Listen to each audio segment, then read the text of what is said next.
Well, what you have done is looked at the wisdom traditions of Correct. humanity, and all the way across the board, from Native Americans to the Hindus and Buddhists and Muslims and Jewish and Christian traditions, and they each seem to have something very important to say about the spirit with which we eat our food. Absolutely. to give you a better perspective on that and why I did that is, again, I felt there was an imbalance in our current relationship to food, and I focused on how we got here and identified 5 cultural forces which kind of converged about a century ago, and here we are on the eve of the new millennium. And about 100 years ago, I identified 5 forces, as I call it, and one was that science replaced religion, and we also, which began in the 1600s and 1700s, and nutritional science really evolved in the 1840s when a German scientist named Justus von Liebig, he discovered and isolated, here we have that word isolating, which never happened before in regards to food. He isolated carbohydrates, fats, proteins, and minerals, and nobody knew what to do with this until the Industrial Revolution hit. And we started isolating food and separating food. What we now call refined and processed food used to be called separated food.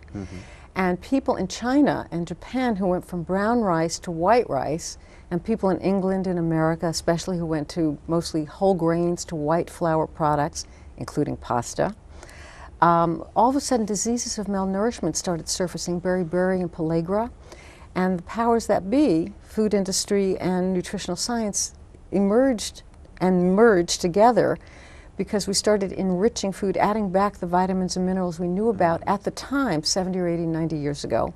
And we also had Victorian values. We were a Puritan-based, America is founded on Puritan ethics. So every time I hear people whom I counsel and work with tell me about, oh, I was good today, I was bad today, I was sinful, that's legal, that's illegal. These are moral judgments onto food that never existed prior to about 100 or 150 years ago. So what I wound up doing is I went on, I call it my nutrition journey around the world. Most of us, when we think of travel, we think of food and travel. I went on a nutrition journey around the world from my computer and library to find out not just what we ate for thousands of years, but how we ate, the consciousness we brought to food, and what our spiritual ancestors have to tell us about how we ate before what I call eating by number, before all the calorie counting and weight watching and fat gram counting.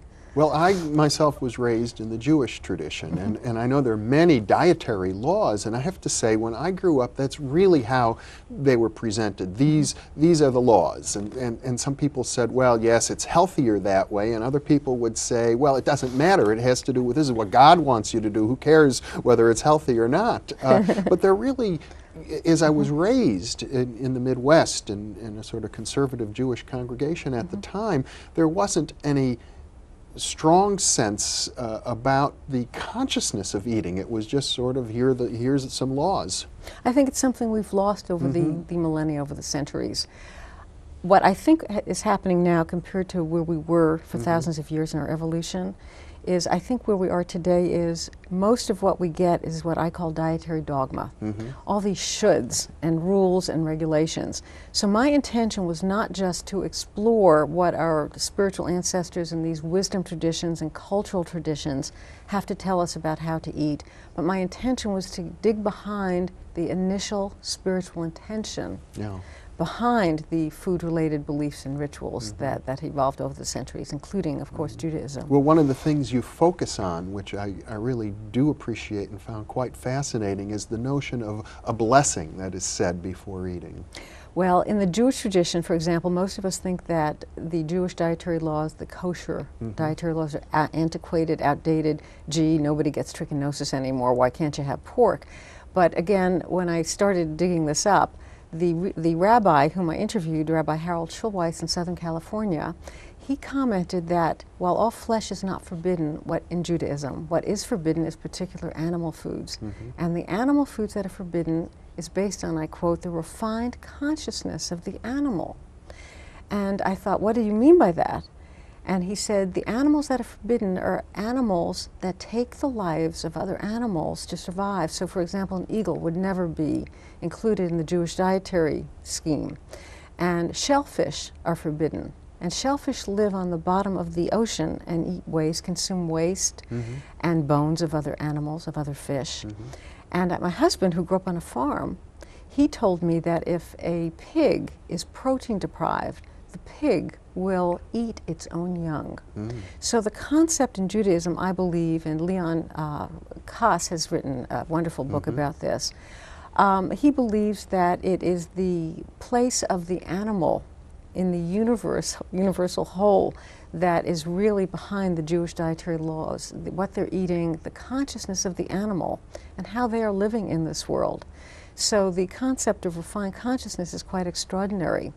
And what evolved also with the Jewish dietary laws is when they came into creation, we believe during the Noahic period, that we don't know why Jewish people went into eating animal food. We really can't find that out. But this was relatively 4,000 or 5,000 years ago, barbaric time, obviously no refrigeration. People were pulling limbs off of animals. And God told Noah, if you must take the life of an animal, you must do so by causing as little harm and fear to the animal as possible. And while some people today would call that an oxymoron, to kill an animal and not cause fear, it's really coming from a place of profound compassion. There's the consciousness again from the heart. And the kosher dietary laws are based on slaughtering the animal again in a particular way to cause as little harm to the animal. So there's really quite a profound, heartfelt consciousness behind this. It reminds me of stories I have heard of American Indians where when they're about to hunt, they pray to the spirit of the animal and thank it for giving its life for their survival. Absolutely. It's all religions and traditions to varying degrees prior to our eating by number mentality, which has become so normal to all of us. All religions and traditions basically have a value system of relating to food. I define it as spiritual nutrition, relating to food, plant food, and food animals as containing the mystery of life as we human beings do. And because they're equals in that regard, they are regarded as a gift from the divine, a gift from a Muslim, I call it a gift from Allah. It is a gift to live because we literally become one with food and it with us. The alchemical mystery of life is inherent in food, and plant-based food contains the mystery of life. Food animals contain the mystery of life, and we human beings obviously do. And the people with whom we share food do. So I perceive what I now call spiritual nutrition as the interrelationship among living entities. Food is not simply a number and something to be analyzed for bodily health, but it is also something that profoundly impacts our emotional well-being, our spiritual well-being, and also our social well-being, way beyond the merely physical, which is what we've kind of only focused on.